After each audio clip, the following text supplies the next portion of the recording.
Yesu Kristo ashimwe. Uyu munsi ni umunsi wa 37 tugeze mu gitabo cyo gutegeka kwa kabiri, aricyo gitabo cya gatanu cya Mose. Reka dusome. Titire yaho iravuga ngo Mose yibutsa Abisiraheli ubuhemu bahemutse ku Uwiteka i Kadeshi. Aya niyo magambo Mose yabwiriye Abisiraheli bose hakurya ya Yorodani mu butayu, muri Araba ahateganye n'Isufu, hagati y'Iparani n'Itofeli n'i Labani n'i Haseroti n'i Dizahabu, uvuye i Horebu ukagera i Kadeshi y'i Baruneya uciye ku musozi wa Seyiri, ni urugendo rw'iminsi 11. Mu mwaka wa 40 mu kwezi kwawo kwa 11 ku munsi wako wa mbere, Mose abwira Abisiraheli ibyo Uwiteka yamutegetse kubabwira byose. Amaze gutsinda Sihoni umwami w'Abamori wari utuye i Heshiboni, na Ogi umwami w'i Bashani wari utuye muri Ashitaroti no muri Edureyi. Hakurya ya Yorodani mu gihugu cy'i Mowabu niho Mose yatangiriye gusobanura aya mategeko. Uwiteka Imana yacu yatubwiriye i Horebu iti, igihe mumaze kuri uyu musozi kirahagije. Nimuhindukire muhaguruke mujye mu gihugu cy'imisozi cy'Abamori n'ahandi hantu hose hahereranye nacyo, mujye muri Araba no mu gihugu cy'imisozi no mu gihugu cy'ikibaya n'i Negebu no mu kibaya cy'inyanja nini no mu gihugu cy'Abanyakanani no ku misozi y'i Lebanoni, mugeze ku ruzi runini Ufurate. Dore igihugu nkibashyize imbere, nimujyemo muhindure igihugu Uwiteka yarahiye ba sekuruza wanyu Aburahamu na Isaka na Yakobo ko azabahaho n'urubyaro rwabo ruzabakurikira. Nanjye icyo gihe narababwiye nti, simbasha kubaheka njyenyine. Uwiteka Imana yanyu irabagwije, none dore muhwanije ubwinshi n'inyenyeri zo mu ijuru. Uwiteka Imana ya ba sekuruza wanyu ibororotse, ijana ryanyu rihinduke agahumbi, ibahe umugisha nk'uko yabasezeranije.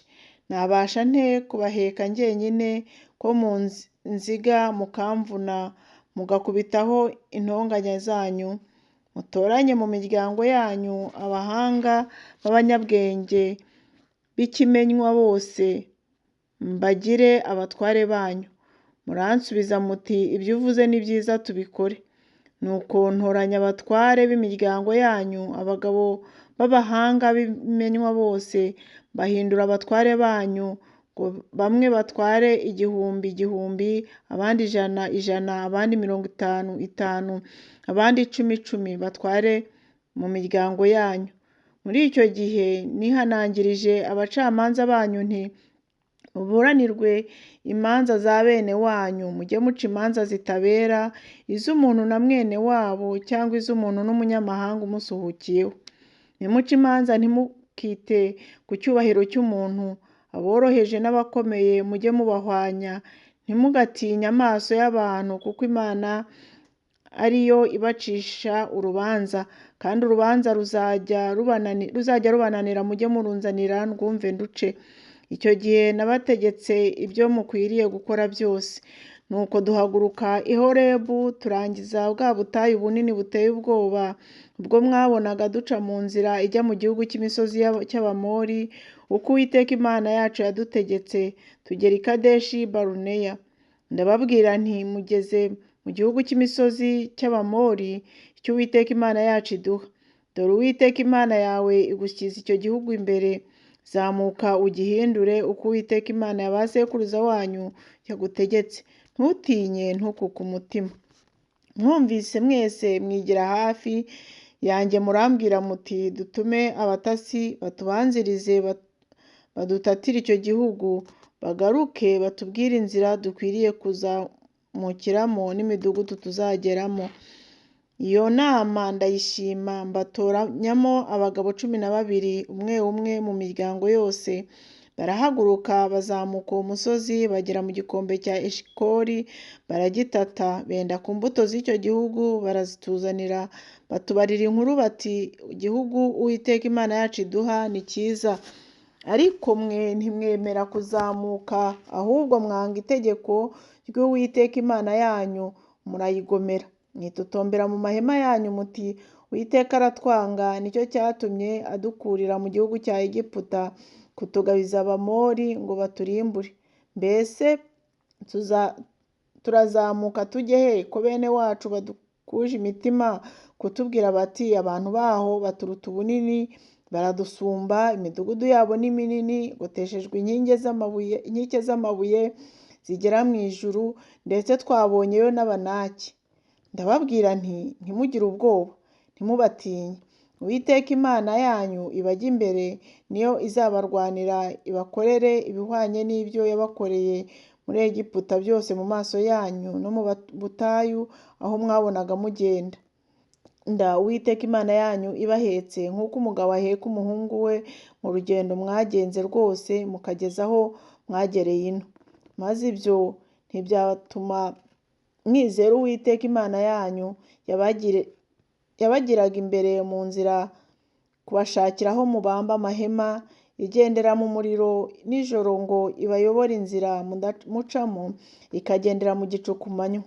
Uwiteka yumva amagambo yanyu ararakara, ararahira ati, ni ukuri nta n'umwe wo muri aba bantu babi b'iki gihe uzabona igihugu cyiza narahiye ko nzaha ba sekuruza wanyu, keretse Kalebu mwene Yefune, wowe azakibona, kandi nzamuha igihugu yanyuzemo, njyewe n'urubyaro rwe, kuko akurikira uko Uwiteka amuyobora muri byose.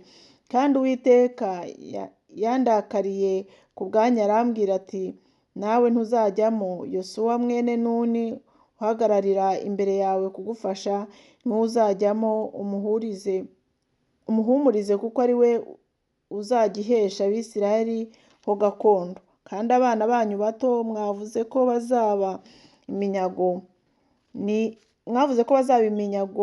n'ibitambambuga byanyu bitazi muri iki gihe gutandukanya ibyiza n'ibibi, nabo bazakijyamo, nibo nzagiha bagihindure. Ariko mwebweho nimuhindukire mujye mu butayu, muce mu nzira ijya ku nyanja itukura. Maze muransubiza muti, twacumuye ku Uwiteka, turazamuka turwane dukore ibyo Uwiteka Imana yacu yadutegetse byose. Nuko mwese muringaniza intwaro zanyu, mugambirira kuzamuka uwo musozi nk'aho byoroshye. Uwiteka arambwira ati, babwira uti, ntimuzamuke kandi ntimurwane, kuko ntari hagati muri mwe, mutaneshwa n'ababisha banyu. Ndabibabwira ntimwanyumvira, ahubwo mwanga itegeko ry'Uwiteka, muramugomera, muzamukana agasuzuguro uwo musozi. Abamori bawutuyeho babasanganirira kubatera, babanesha umuhashya nk'uko inzuki zirukana abantu, baborereza i Seyiri, babageza i Horuma. Muragaruka muririra imbere y'Uwiteka, ariko we ntiyabitaho ngo abatege amatwi. Nuko mumara igihe kirekire i Kadeshi, namwe muzi uko icyo gihe cyanganye. Igice cya kabiri. Urugendo rw'intambara baboneye mu butayu. Maze turahindukira tujya mu butayu, duca mu nzira ijya ku nyanja itukura, uko Uwiteka yantegetse, tuzenguruka umusozi wa Seyiri igihe kirekire. Uwiteka arambwira ati, igihe mwazengurukiye uyu musozi kirahagije, nimucyamike mugende mwerekeje ikasikazi, kandi utegeke abantu uti, mugiye kunyura mu gihugu cya bene wanyu Abesawu batuye kuri Seyiri, bo bazabatinya. Nuko mwirinde cyane ntimubarwanye, kuko ntazabaha ku gihugu cyabo, naho yaba intambwe imwe y'ikirenge, kuko nahaye Esawu umusozi wa Seyiri ho gakondo. Muzabahaheho ibyo kurya n'amazi, kuko Uwiteka Imana yawe iguhera umugisha imirimo yose ikuva mu maboko, ikita ku rugendo rwawe rwo muri ubu butayu bunini. Uwiteka Imana yawe ikabana nawe iyi myaka uko ari 40, ntagire icyo ubura. Tunyura kure ya bene wacu Abesawu batuye muri Seyiri, na kure y'inzira ica muri Araba iva kuri Elati no muri Esiyoni-Geberi. Turahindukira duca mu nzira ijya mu butayu bw'i Mowabu.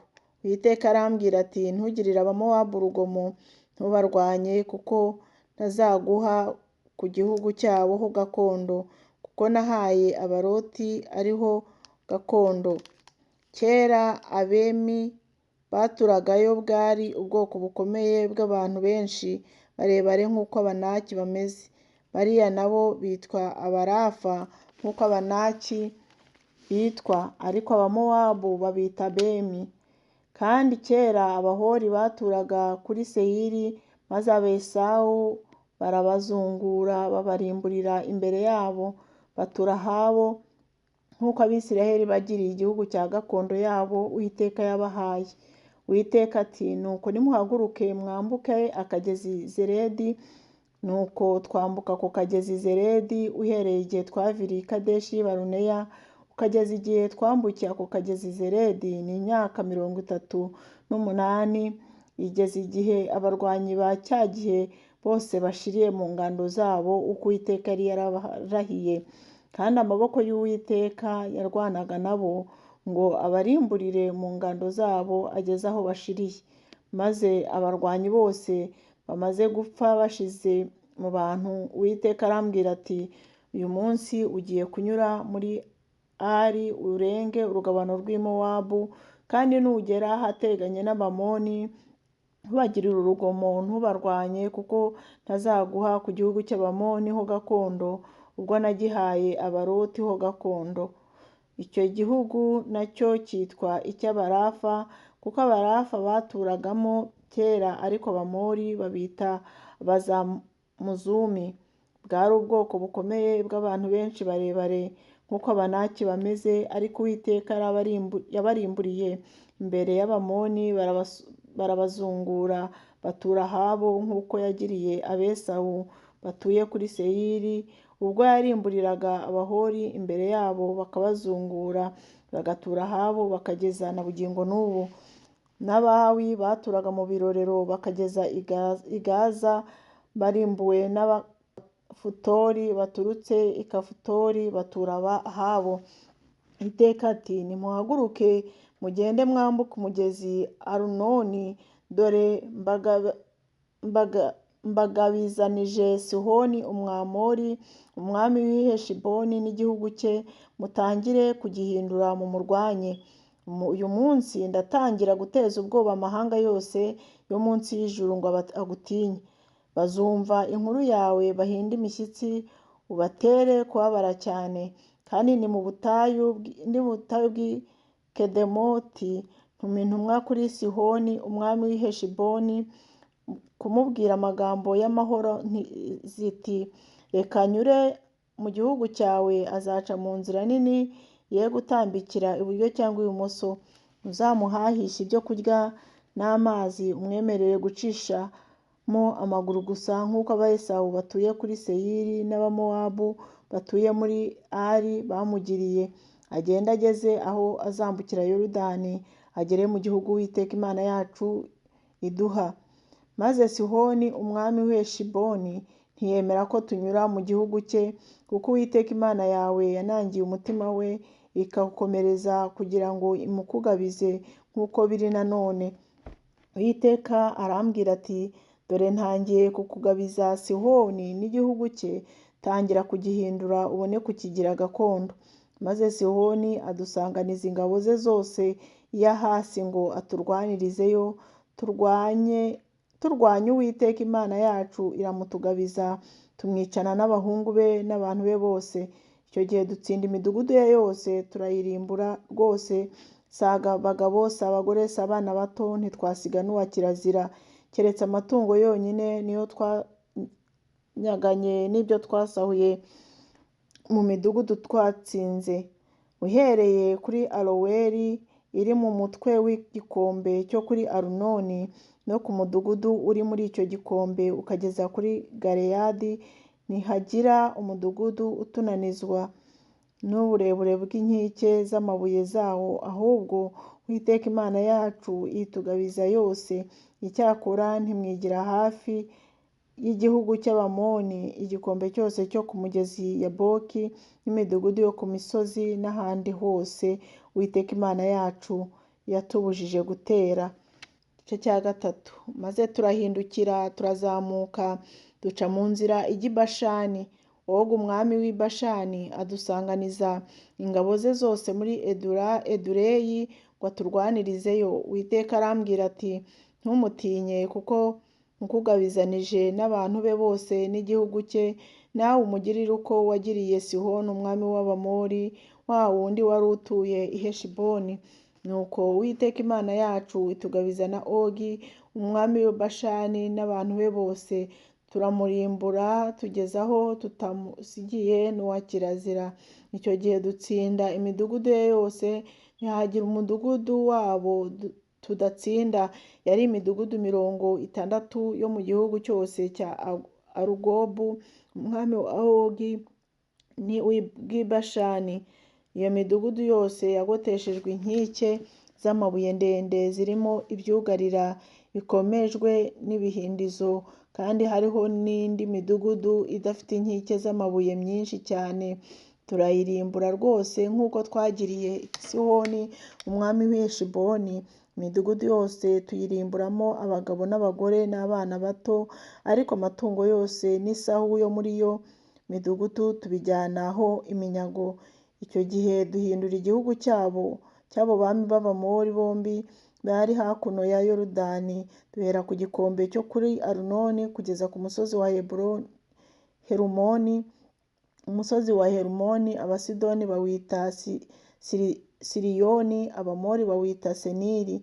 Dutsinda imidugudu yo mu kibaya yose n'i Galeyadi yose n'i Bashani yose, tugeza i Sareka no muri Edureyi, imidugudu yo mu bwami bwa Ogi bw'i Bashani.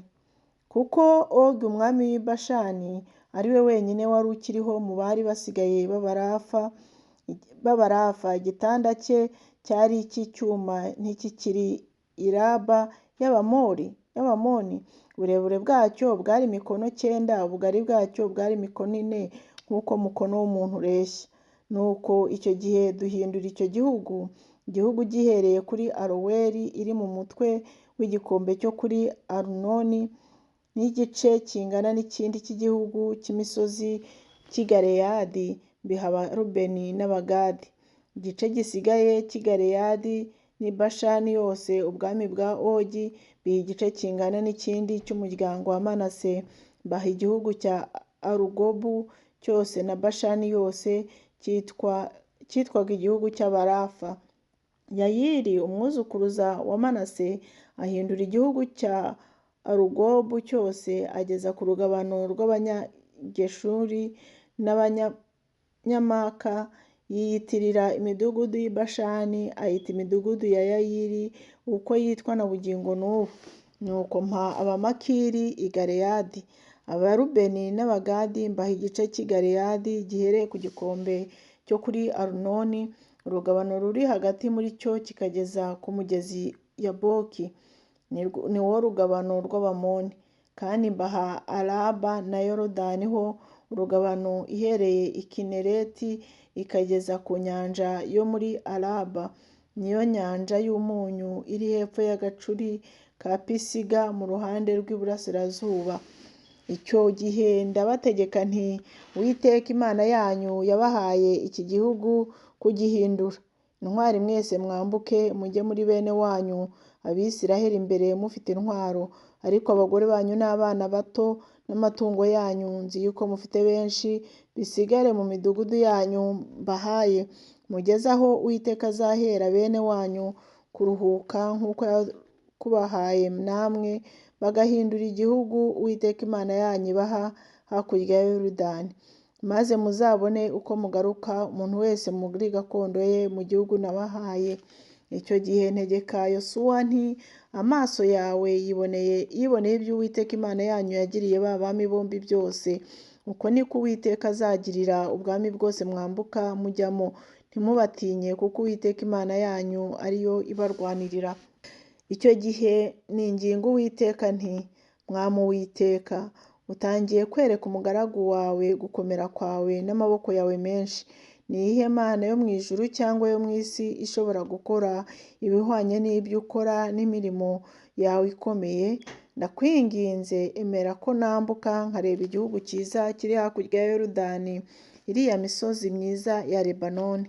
Maze Uwiteka andakarira ku bwanyu ntiyanyumvira, arambwira ati uherukire aho ntuzongere kumbwira iryo jambo. Uzazamuke ujye mu mpinga ya Pisiga, urambure amaso urebe iburengerazuba n'ikasikasi n'ikusi n'iburasirazuba, uharebeshe amaso kuko utazambuka Yorodani. Ariko wihanangirize Yesuwa umuhumurize, umukomeze kuko ari we uzambuka agiye imbere y'ubu bwoko abahesheho gakondo igihugu uzareba. Nuko tuguma mu gikombe ahateganye n'i Petipewori. Imana yacu itugirire neza. Tuzakomeza n'igice cya 4 aho bavuga ngo urubyiruko rw'Abisirayeli bigishwa ibya Sinayi. Imana rero